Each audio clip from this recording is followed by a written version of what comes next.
check out our streaming schedule for this week. We've got tons of content in terms of the NFL and college football, as we're going live just about every single day this week. So make sure you hit that notification bell so you don't miss a single moment where we go live. And now, on with our feature presentation. We're going to start by going back in time for a second. November 22nd, 2001. It's week 11 of the 2001 season.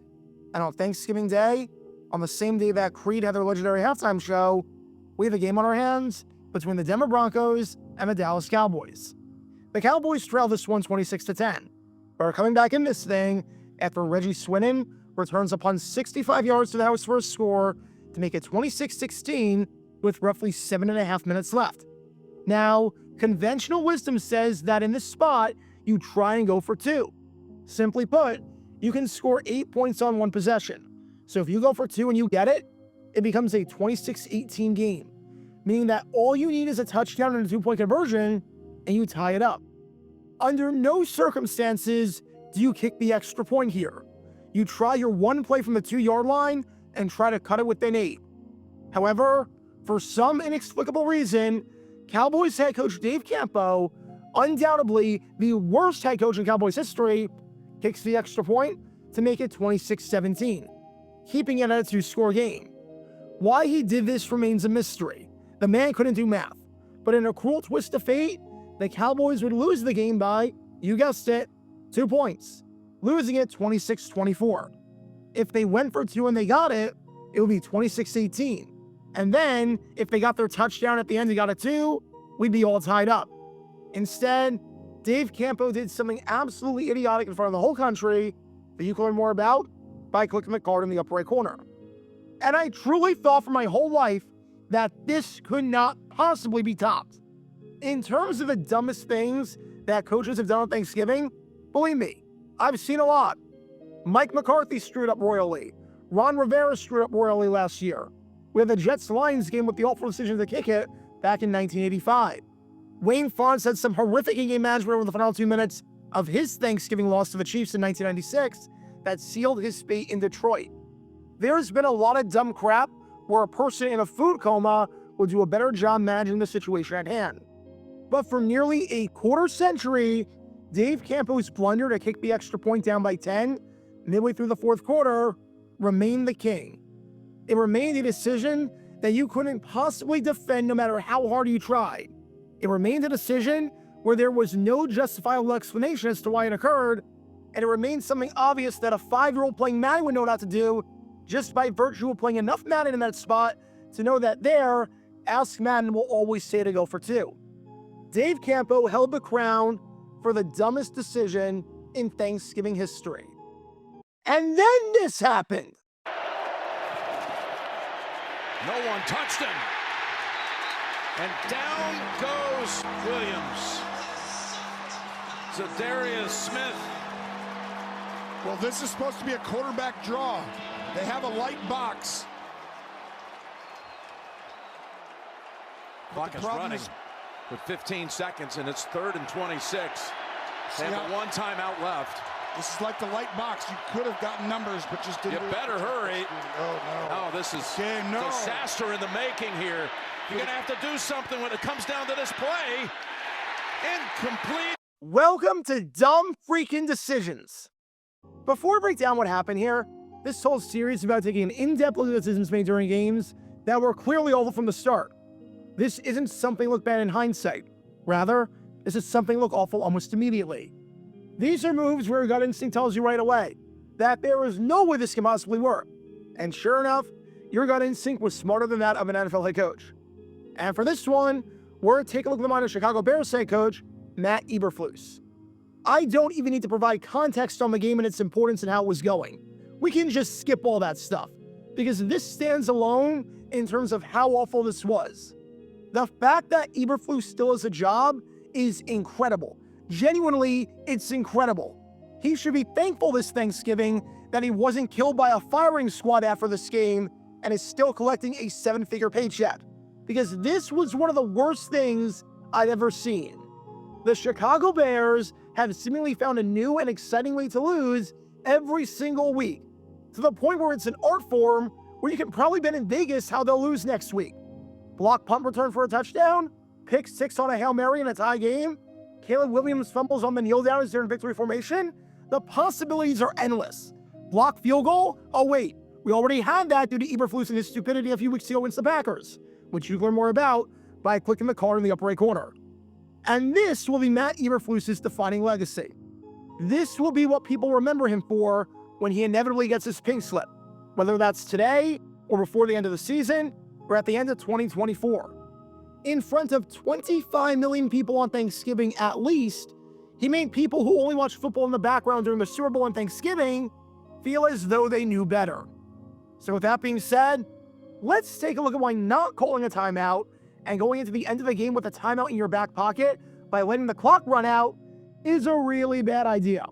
But before we do that, if you want to learn more about some of the really dumb things that have happened throughout the history of the NFL, like what we saw in the game between these two teams behind me right here, then this is the place for you, because we talk about all things NFL history all the time with a new video and a new live stream every single day. So if you like that sort of stuff, then be sure to hit that like button down below, subscribe, and turn on the notification bell so you don't miss a single video that we post on the channel.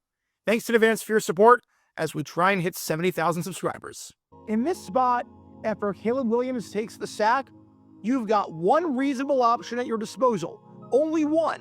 And that option is, you guessed it, you call the timeout right away. Caleb Williams gets sacked with 33 seconds left. Odds are you're not getting a playoff for a little bit, seeing as a lot of wideouts are down the field and Williams has to get up. So you call your timeout right then and there, ensuring the fact that you can call a play with 33 seconds left. The pro with this is that you, theoretically, have a chance at a touchdown. If you get the first down, you can get up and spike the ball, or you can get out of bounds. You'll have somewhere in the ballpark at 18 to 25 seconds left to get 20 yards and take some shots to the end zone to potentially win it. Another pro is that if you get stopped in the field of play and it's 4th down, the field goal unit isn't going to be scrambling onto the field. It's a mini fire drill situation since you can't spike the ball since it's 4th down, but it's nothing insane. The next play would probably take about 7 seconds. So the field goal unit has about 25 seconds to get onto the field, get set, and snap the ball. That is more than doable.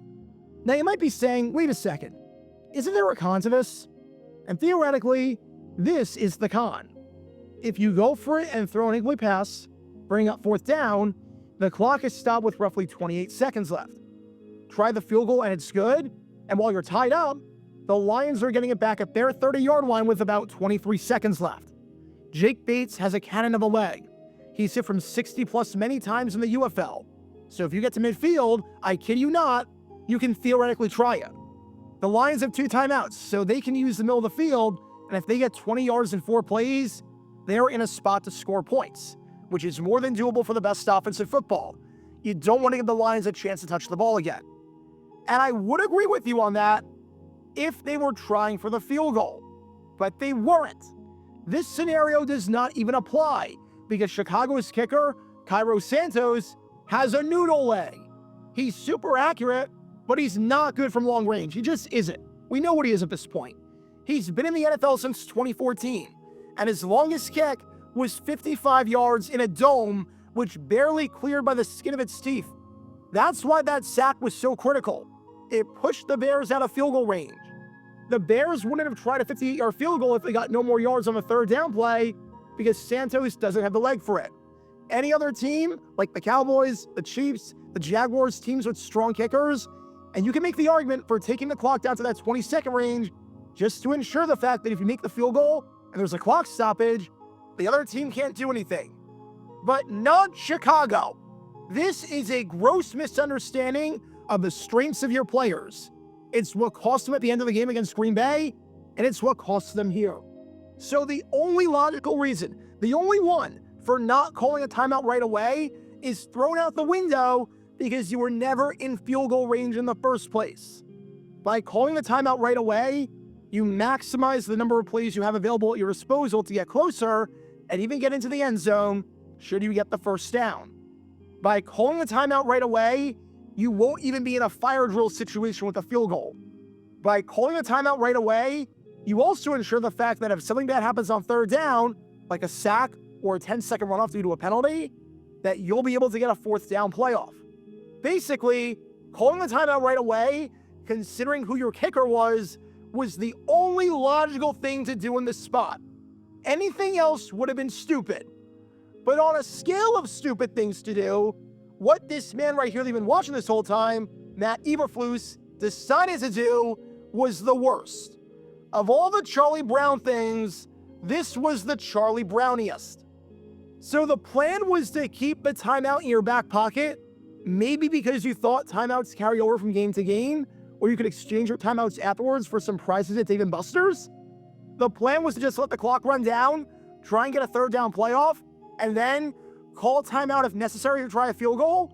But you called a play with 7 seconds left, ensuring that this was impossible? I don't usually do this, but I live stream the game as I do all the nationally televised games, and I want to show you my completely authentic live reaction to this when this happened, because I'm sure my reaction echoed the entire country, minus the profanity coming from Chicago. We'll get to what Matt Eberflus said in just a moment, and why his explanation for this play made no sense, because trust me, it's a doozy. But let's see my reaction first. 2nd and 20. Williams, pressure. He's sacked! He's sacked! 3rd and 26. And now you're out of range. With any other kicker, I'd say you're still fine. You're out of range right now. Bears have 20. They gotta go. Bears, what are they doing? Bears gotta go. 3rd and 26. 12 seconds. Gotta get this off. They're not gonna have time. They're not gonna get this off. They're not getting this off. 5 seconds left. They're not gonna have time. This is gonna be the ball game. What the?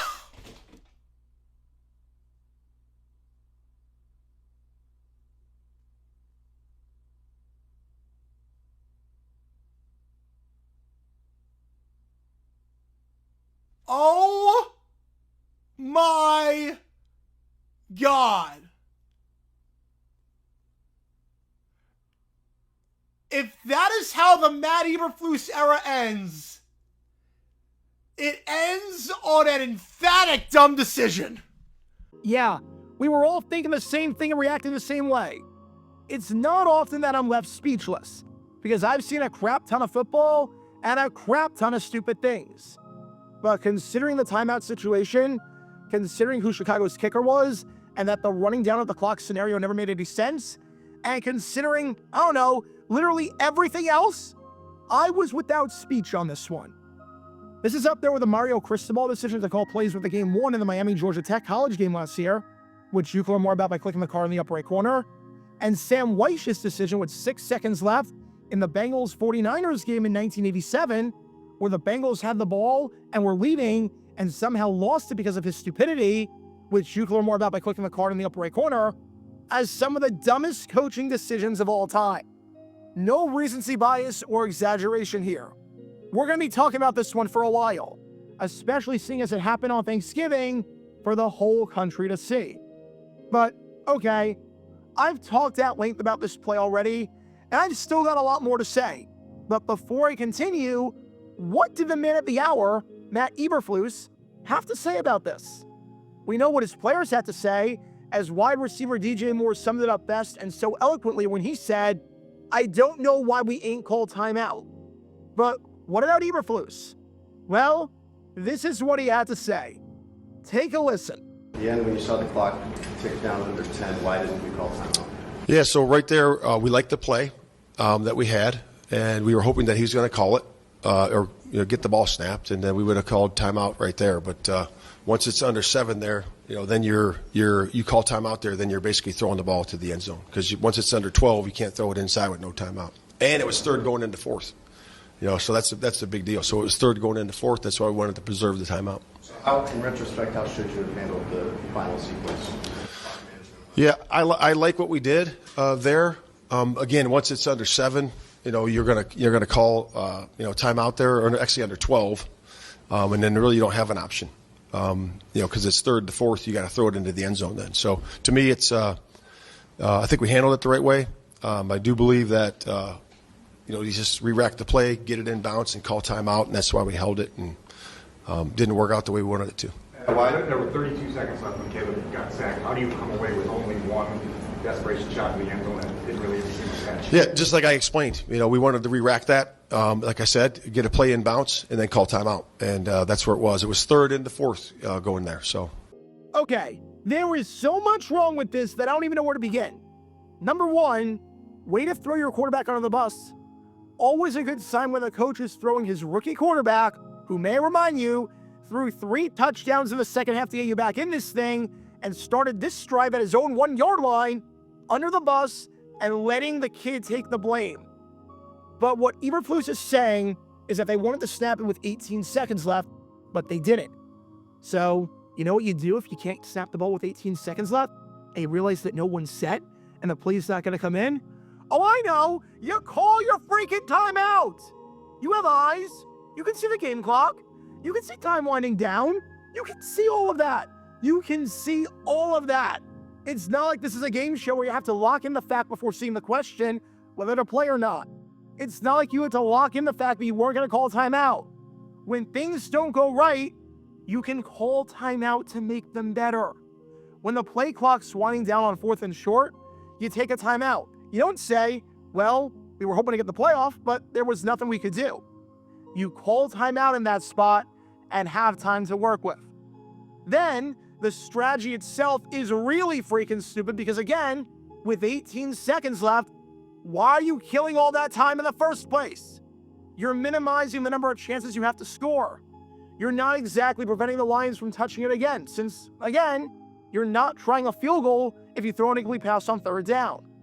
There was no reason to run the clock down like that when you've got a noodle-legged kicker and you're out of field goal range on 3rd down.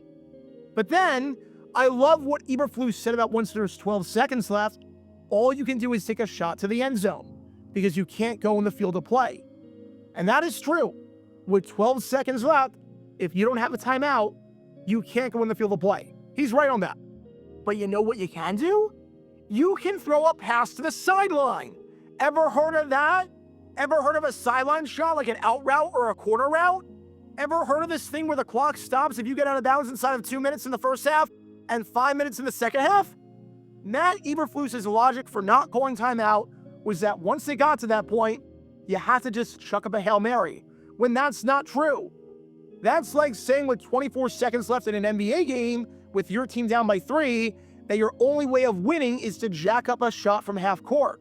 That's like saying that you can't buy concert tickets because they're too expensive and you're only looking at floor seats. Like, there are other options. There are other freaking options at your disposal. You were just completely oblivious to them. What's wrong with calling timeout at 18 seconds once you realize that things were going haywire, trying an out route to get 7 yards, stopping the clock, and then kicking the field goal to tie it up? What's wrong with that strategy? It's better than whatever genius alternative strategy you had there. I don't even know if you had a concept of a strategy. You had nothing. You had nothing on this one. And you know what no one's talking about with this play? Because there's an element about the play that needs to be dissected even more. And it goes back to earlier on the drive. It's 3rd and 7, right around the 3-yard line. And the play clock is winding down. With the Bears not wanting to take a delay of game penalty, they call a timeout. Instead of having an extra timeout in their back pocket, they call one to avoid losing yardage. A 5-yard difference? Depending on the situation, all right, I get that. But remember, this was at the 3-yard line. A delay of game would cost you 1 yard, 1 measly yard. Would you rather have all your timeouts and the ball at the 3, or lose a timeout and have the ball at the 4? 3rd and 7 at the 4, or 3rd and 8 at the 3? There's no real difference, but the Bears chose the latter. I think they would have loved to have had that timeout. I think that would have come in handy. I think that would have been pretty useful right about now. It's akin to when Danny Warfel called a timeout on Thanksgiving in 2002 in the game between Dallas and Washington to avoid a delay of game penalty when the difference was half a yard if the penalty happened. You can learn more about that by clicking the card in the upper right corner. Maybe things are different if the Bears have that extra timeout, but nope. Had to burn it to save about half a yard. And we saw how that worked out. Genius job, Bears. A+ situational awareness all the way around. I have no notes, you idiot. You absolute idiot of a head coach. You know what the game between these two teams behind me right here reminded me of? You know what it did? It was the Chargers-Chiefs game from 1978. If you have no idea what I'm talking about, I'm about to explain you the situation that happened in that game, and it might be a future video down the road. It's a tie game in overtime with the Chargers and Chiefs tied at 23 apiece. There's 40 seconds left in the contest. The Chargers have the ball in the red zone, and they have a timeout. The next score wins the game. And then this happens. Mitchell in motion. Bounce giving. And that is Woods. Not much there, maybe a yard. Gary Spaney, the linebacker, 58 on 59, and they're on the tackle. 30 seconds to play. One timeout remaining. They may let it go down here. That's what they'll do. Call the timeout and kick it. They'll run it right down to 5 seconds, somewhere around there. 15 seconds on the clock. Oh, he's going to run one more play. 10 seconds. 8 seconds. 4 seconds. He better hurry. He throws, and it is a touchdown! With no time left, Dave. Touchdown to John Jefferson, and they were out of time. They could not have had time to kick the field goal. Unbelievable.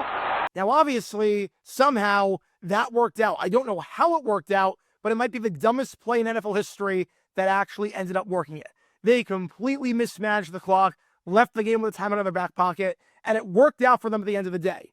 Obviously, I can't say the same about the Bears in the game between these two teams behind me right here, because what Matt Eberflus did was terrible. He is atrocious in in-game management. We saw it back in week 2 against the Houston Texans when he bungled the time management spot at the end of the first half, which you can learn more about by clicking the card in the upper right corner, and we've seen it countless upon countless of times this season. The Bears should be a 500 team at minimum, or above 500, and they would be if they had a competent coach. Matt Eberflus' 2024 season might be the worst season by any coach in NFL history from a late in-game management standpoint. Worse than Hackett with the Broncos. Worse than McCauley with the 49ers. This might be the worst season from an in-game management standpoint late in the fourth quarter by any coach ever. Matt Eberflus has been that bad. So what do we learn from all of this? Honestly, I'm not sure we learned anything, but Eberflus maybe learned a lot. He should have at least, because this was so obvious. This was one of the most obvious episodes of dumb decisions ever, and I don't think anything will top this for the dumbest decision of the year.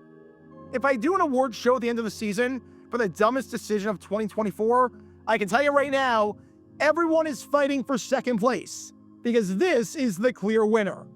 This is up there with the Joe Judge QB sneak on 3rd and 9 and Mike McCarthy playing Zeke at center with laughably bad decisions that everyone but the head coach knows are wrong and will backfire. Matt Eberflus should not be employed. Plain and simple, he should not have a job. We knew that a while ago, but now we really know. We'll see if Virginia McCaskey is going to do what she should have done a while ago, or if she was taking a Thanksgiving nap while all this transpired and had no idea that Eberflus did this and made the Bears laughingstocks, or more of a laughingstock than they were already. But if this is how the Matt Eberflus era ends, and it should end, it ends with one of the dumbest decisions you'll ever see in your life. What a way to potentially go out. Because when all these elements are in play, you can't exactly be surprised when this play backfires. Talk about a dumb decision. Fire Flus. Be sure to like and subscribe if you have not done so already, as it helps the channel out a lot. And check out my other channels, JG8 for the history of college football, JG7 for the history of baseball, and JG9 News, where we talk about all things happening in the NFL. Join me every Wednesday night at 8 p.m. Eastern, where we'll play live NFL trivia for cash prizes. And make sure to join me live, as we're on stream just about every single day. And thanks to all our Patreon members and our YouTube members for helping out the channel. See how you become a member and show your support financially in the description down below.